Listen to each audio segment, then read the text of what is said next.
पृष्ठ हरेइछि आउ एक महान व्यक्तित्व।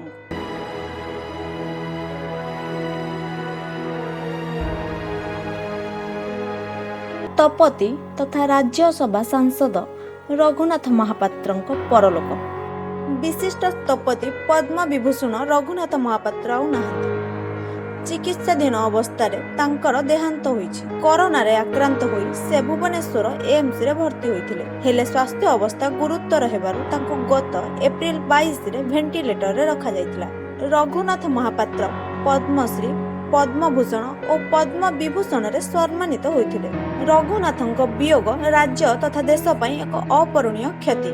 मृत्यु बेलकु तांको 78 वर्ष होइथिला। कोणार्क भली समान धरणर एक स्थापत्य गढ़िबाकू पद्म विभूषण रघुनाथ महापात्र दिने पण करथिले। सेथिपई उद्यम मध्य जारी रखिथिले। तांको वियोगरे प्रधानमंत्री, मुख्यमंत्री सह बहु वरिष्ठ व्यक्ति शोक व्यक्त करिसेंती।